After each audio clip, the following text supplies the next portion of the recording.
morning to you, good people. You are welcome to the first edition of the program for the new month of December 2023. Today's Friday is a weekend edition as the first edition of the month of December. On this program, the newspapers always come first. We'll be back to give you what's there saying.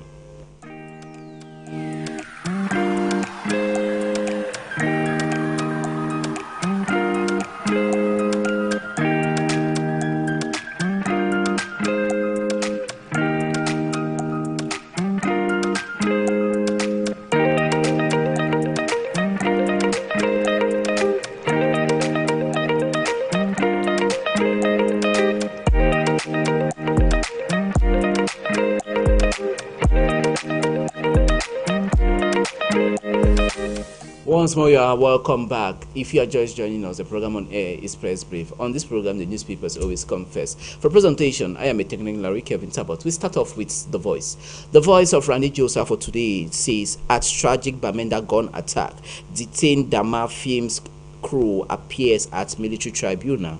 You can get to read details on that story on page 2 on the Voice newspaper for this day. Northwest, it says Mekuda's youth empowerment project sparks Meta children potential. We'll move over to this other story that says mention CPDM Senator Kebeng Sekidi Bomene talks of so young, so wrong.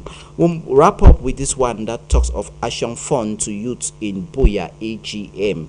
Reject terrorism, embrace peace bonds. Get to read more on the Voice newspaper for this morning.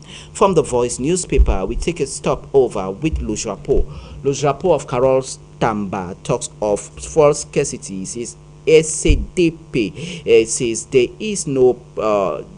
is the issue of logistics and not false scarcity. You can find that details interview according to the Director General of SDP on the pages of 9 and 10. World AIDS Day, the paper talks on leadership when it comes to the fight against HIV and AIDS. Mitas Young newspaper for today is interested in the finance law for 2024. It says when the letter, the paper reports on when the letter is having extension. You can find that story on that said paper.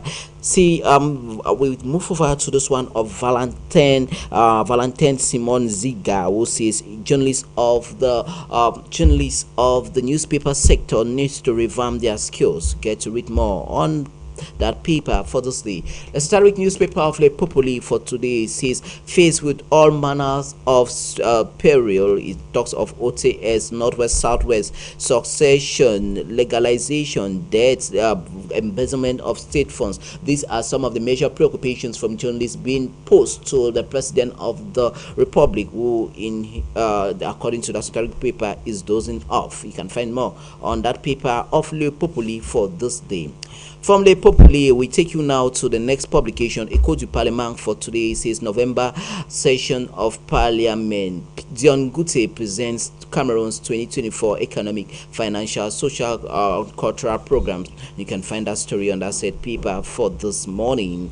Moving away from that publication of Echo du Parlement, we take a stop over with Info Martin for this day. Info Martin is interested in the Ministry of Finance, who is putting more pressure on Agifort. And in that said, Info Martin, the paper talks on the modernization of Yaoundé. It says Paul Biya wants to remodel the city of Yaoundé. Moving over to the next publication for today, municipal updates of Victor Mbamecham for this day says National Assembly, PM Dion Gute, MPs on Government 2024 roadmap. That is what Victor is telling us on his English language tabloid for today. We'll take you now to this one, SDF Shadow Cabinet, Senator Ngam Honore appointed Justice Minister. Yaoundé, the paper reports on Majori and Hanwick Choir stages grand concert in Yaoundé today.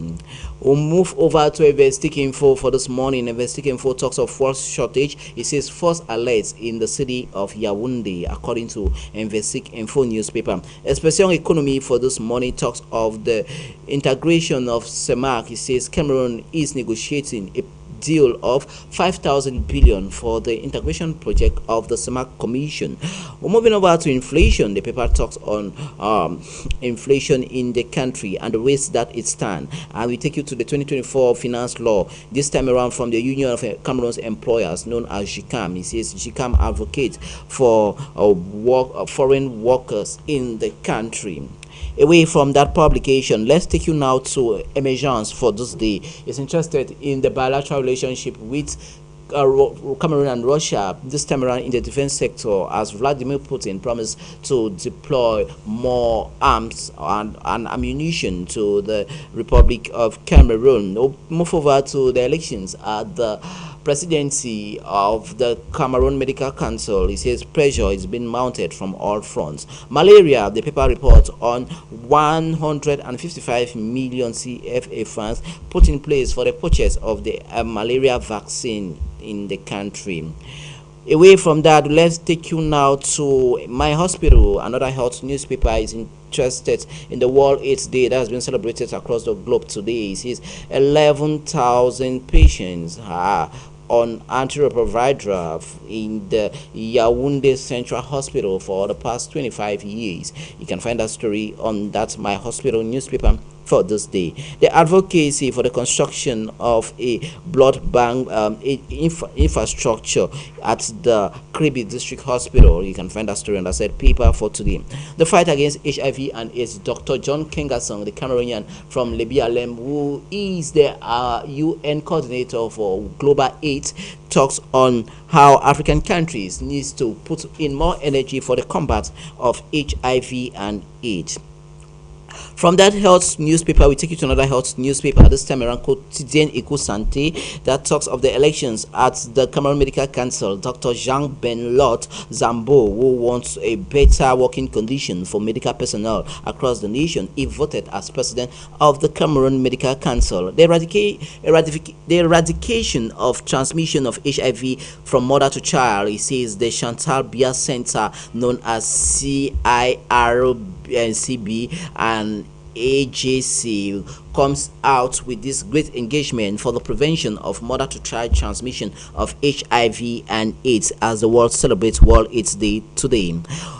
Le Soir Tribune Hebdo reports on the transformation of the city of Yaoundé and other towns and cities in the country. As for 2024, it is a key major project by the Ministry of Housing and Urban Development, headed there by Celestin Kecha Cortez. Partnership between European Union and Cameroon this time around with the Minister of Small and Medium-Sized Enterprises and Handicraft, that is Ashi Basilike III, who comes out with this great collaboration for the revamping of that sector. Get to read that story on page 5. Breaking news for this day talks of the hats that have been doffed to the Africa Inform Awards, and in that said paper, Yaoundé 3 area, the paper talks of the Veng family who have been destabilized after the demolition exercise at the Yaoundé 3 council area. The Quotidien newspaper for this morning is interested in the Ministry of Small and Medium, this Ministry of Social Affairs, I beg your pardon,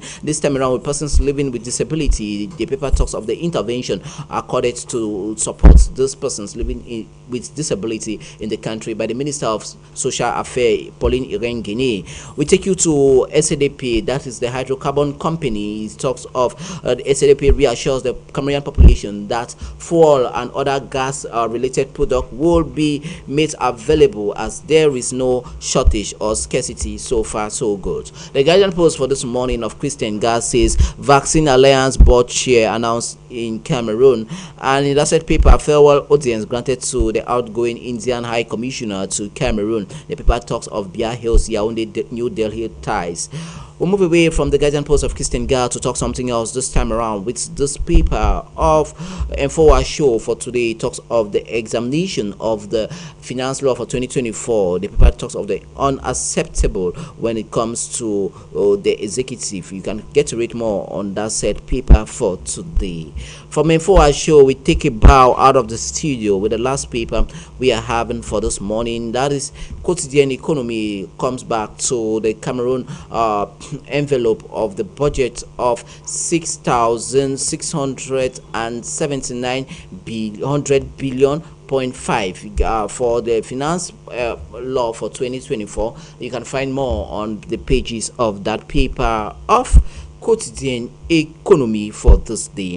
The African Development Bank, who comes out with provision and assistance to some major economies of the continent. Bamenda, the paper reports on the Bamenda infrastructural phase known as this, with this national development plan known as the C2D plan for urbanization of regional capitals in the country. Get to read more on page 6. With Quotidian Economy, this is what put a stop on this first part of the program, but do not move a muscle, as we will be back for the second part with our reviewer seated here with us.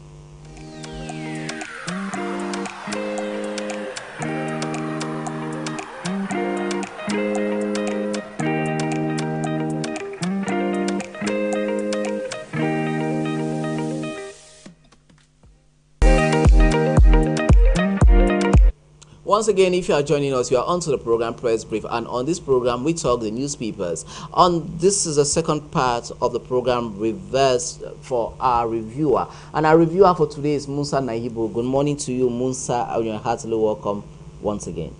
Good morning, Larry. Good morning, televiewers. Thank you for having me, Larry. It has been quite a long time, and we thank God that we are here again for the development of the nation, our own contribution to see how Cameroon developed. All right. Right off, we start off with The Voice. The Voice newspaper of Randy Joseph for today says, at tragic Bamenda attack, detained Zama Films crew appear in the military tribunal today.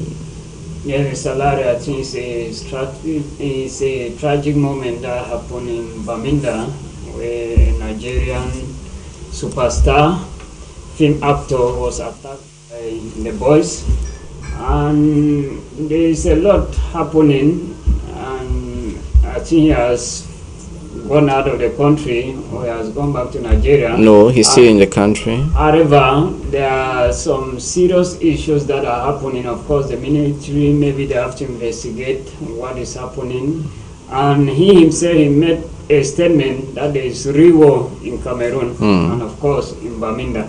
So I don't know what prompted him to go there and act his film. You know, he is an action film actor in Nigeria. And with that, with this kind of moment, he selected Bamenda to come and act his film, and this is what happened. Yeah. So it's really strategy, or it's a serious, it's a tragic scenario. Moment that happened to him. Yeah. So, but there's a preoccupation. Shouldn't culture has always been used as a moment or as a factor to unify people, to embrace peace, to embrace dialogue, to embrace understanding. But when we saw the footage of what happened over there in Bamenda during this outing of Sylvester Madu, you saw how the population were actually happy to receive him. So this is someone we have been watching over the years on television. Today he's in Bamenda and he's from Nigeria. So you saw that camaraderie between Sylvester Madu and the population of Bamenda before the sad tragic incident. Shouldn't we actually inculcate the acceptability of culture being a factor of peace and harmony in the northwest and southwest region? You know, for the Anglophones, that is their culture to welcome and the hospitality that they have. And of course, here the problem was not even the civilians that welcomed him. The civilians, they were happy to see him. Yeah. He's a renowned actor. People have been yelling to see him, and fortunately he came. And for the boys, they want to take the advantage either by kidnapping him, maybe for ransom and so on and so forth. But for civilians, I think he was warmly welcomed before this tragic incident that happened. Okay. All right, so we'll move over to Investic Info for this morning. Investic Info talks of the fuel scarcity in Yaoundé and some parts of the country. It says fake alerts. Yaoundé, there is no fuel scarcity.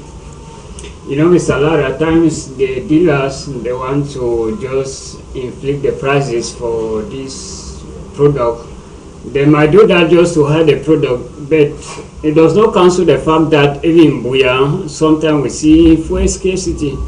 Now, the problem is the fungi that they used to buy, that they used to smuggle in, has the same price with the normal fuel that we have. So many people now are going for the total fuel that is encouraged by the government. Okay. While few people now are going for fungi.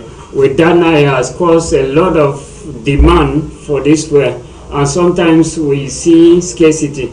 However, there are some vendors or dealers that always hide their products. We have seen that in gas, in other products, and petrol sometimes, even some years behind.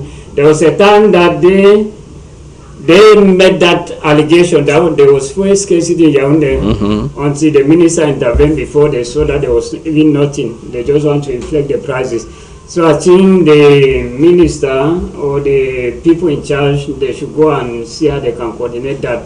If there is fuel scarcity, then of course measures should be put in place to see how they can tackle that. All right. Away from that paper of events seeking for, let's take a stop over with municipal updates. Municipal updates of Victor Mbamecham for this morning comes back to the National Assembly. PM Dion Guti updates MPs on government's 2024 roadmap. He was speaking yesterday at the hemicycle of the National Assembly. Yeah, Mr. Larry, this November session that they are supposed to vote for budget of the next year. And I think first of all, the minister or the prime minister has to present the roadmap where the chunk of the budget is going to. Is it in the road sector, is it in the health sector, agriculture sector, or is maybe basic necessity of Cameroonians, the social sector and so on. So with that, when he does that, the MPs, they have to sit back and debate on the budget and question the ministers. Because first of all, the ministers, they have to submit their budget. And of course, this is another section of audit equally. They audit the ministers, the chunk of budget that they took, what have they done with it. And of course, this year we have seen a lot of advancement in road construction. We have seen Baminda Babanjo Road. We have seen the ring road of Donga Mansion. They have started constructing it. However, there are a lot of aspects going on. There are a lot of roads that needs maintenance and equally construction. Remember that there is equally Douala in Yaoundé Express Road. That is currently going on for the past 10 or more years now. Yes. It has not seen even going. Then the road, the Douala Bafosan Road or Chang is equally in the deplorable state. That of course the government need to put that. Equally, we have electricity issue, water crisis in the country in most of the major towns. And of course, the health sector is another aspect. Equally, the agriculture sector should not be forgotten because, as prices are going up, basic necessity are getting high and high. People are finding it difficult to afford this basic necessity. I think it's high time that the government focus on those aspects to see how they can boost the local agricultural production industry. All right. So speaking on the budget of the Republic for 2024, we move over to quotidian economy for today. It says finances. The government of Cameroon tables an envelope budget of 6,000 billion. 6,000 billion. 679.7 billion CFA francs as a proposed budget for next year, and this was done yesterday by the Prime Minister Dr. Joseph Dion Guti. Yes, it's a lot. I think there is a bit of increase this year compared to last year budget, and hopefully as they are adopting the budget, Cameroonians, they should see impact on the ground. You cannot adopt this budget, chunk of budget, and you don't see the impact on various projects. And the real impact, as I mentioned, the ministries, they should play their great role. At times, a budget can be adopted and corruption just set in, and you don't see the impact of the budget. So we hopefully that the 2024 budget will be voted and Cameroonians, the local man, right at the grass level, will benefit from this project. All right. Away from the 2024 finance law, we talk on Bamenda. This time around with development, we focus on the C2D development plan of the French Development Agency, who sees urbanization of capital. That Bamenda is one of her hotspots when it comes to the revamping and restructuring of that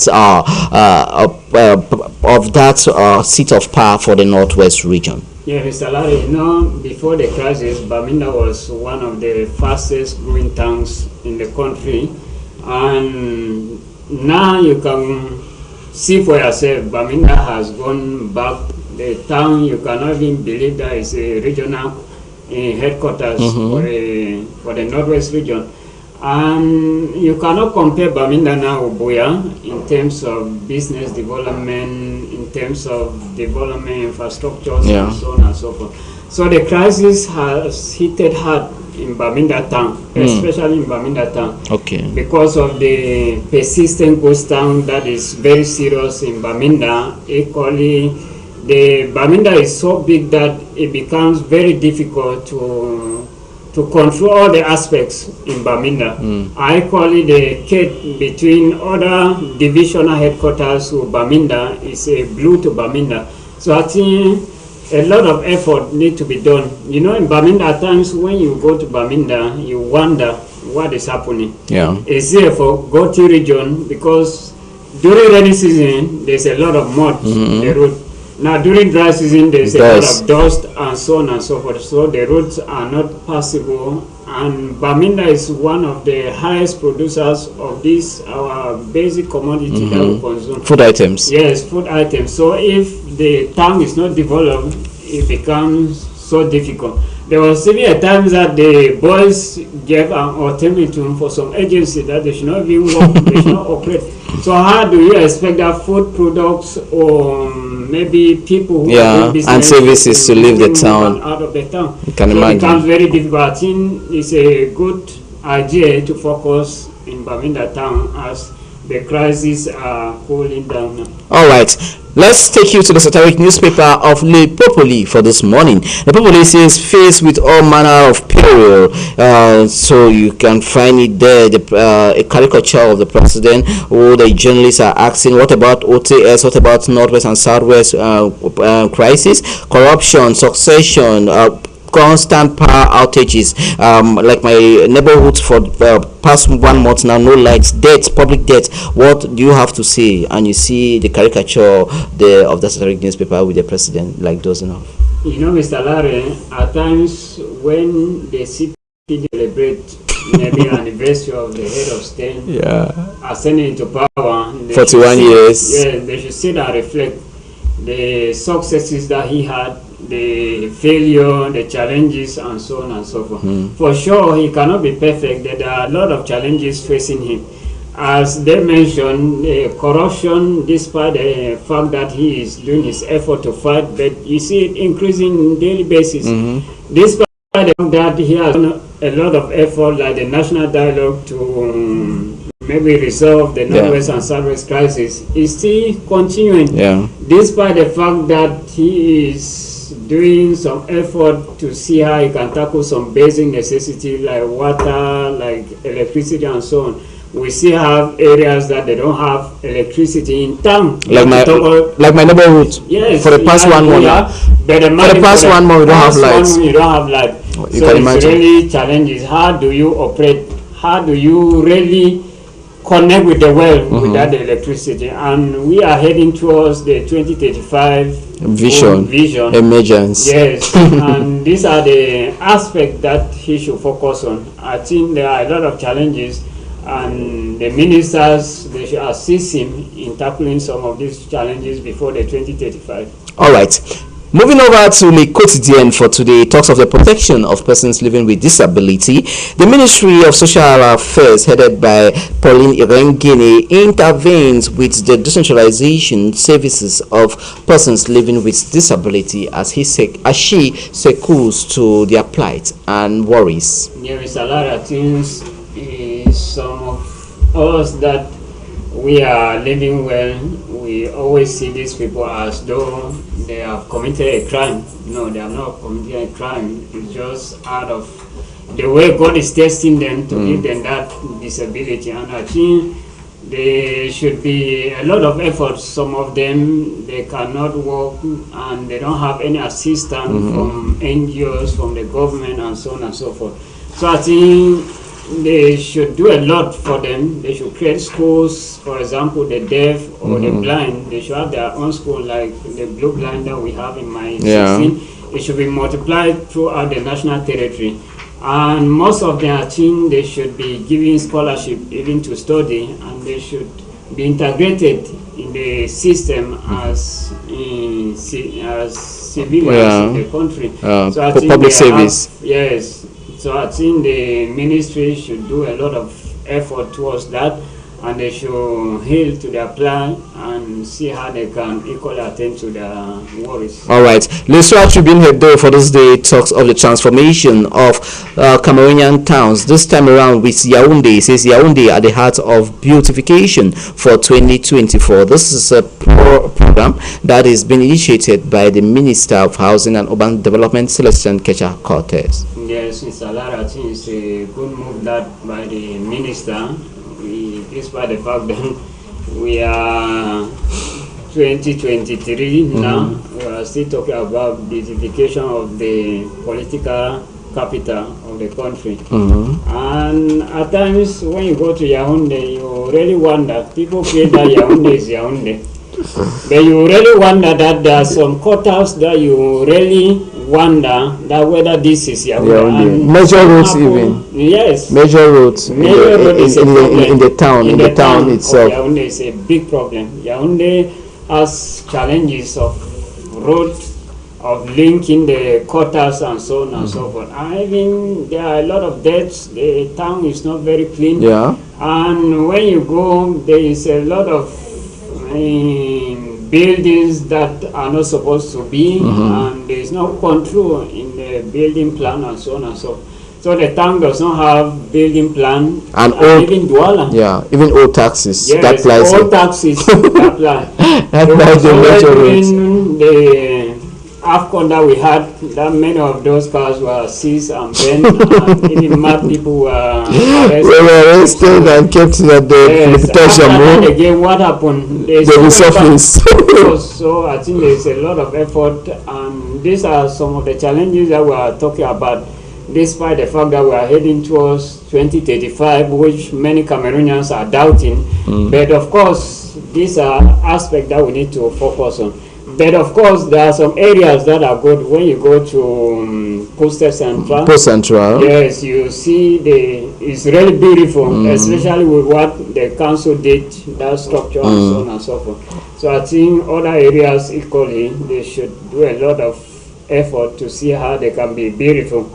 So Yaoundé same applies to other towns, equally, not only Yaoundé. Yeah, definitely. Musa, let's move over to health with the Minister of Health of Public Health, Marouane Malachi, who says the Cameroonian population should embrace the malaria vaccine that was shifted from the UK. So, what do you make of Marouane Malachi's outing on encouraging people to get the vaccine? Because we have this vaccine stereotype with Cameroonians and Africans as a whole. They have a negative perception towards vaccines, and this time around with malaria vaccines. Yeah, Mr. Larry, I think that is first of all a great development in the field of science coming out with the malaria vaccine, which of course this mostly will benefit the sub-Saharan Africans. Yes, and Cameroon being one of them, especially the tropical zone. Cameroon is one of them, and malaria is endemic in Cameroon.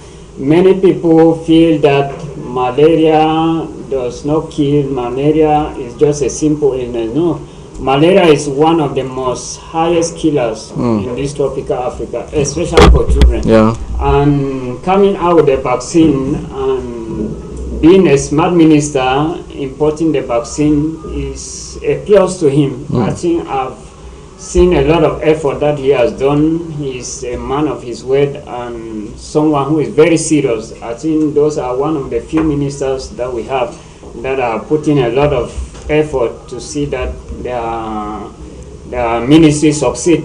So I think concerning you asking about Africans having that fear of vaccine, they should not have.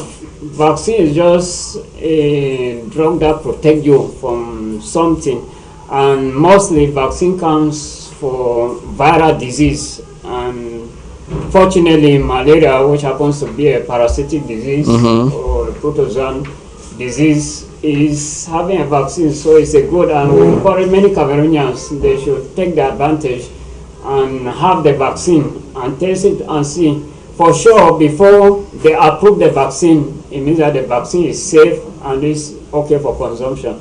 There's a lot of procedures taking place before they approve any medication in science, and if malaria vaccine has gone through these tests, all of these is safe for Cameroonians to take, and I think it's an advantage for them to eradicate this disease or this killer. All right. Away from health, we'll take you to defense with Emergence. Emergence newspaper today says defense the bet of Russia, as Vladimir Putin just signed an accord with Cameroon for them to supply the country's defense system with sophisticated weapons. Yes, you know, it's a lot of, first of all, as Russia is being isolated by the Western powers and USA because of the war in Ukraine, Russia needs to look for other alternatives. You know, Russia, first of all, is among the best in terms of military and in terms of weapons. That one, there is no doubt in the world. After America, it should be Russia. Okay, yeah. And Russia now is focused on Africa. You realize that even China and so on, they are focused in Africa. Why? Because they want to have share the cake. So, but to me, I'm seeing that Russia is not that gold digger to take money as compared to French. Yes, according to French. Yes. So Russia is someone who loves 50-50, and I think the head of state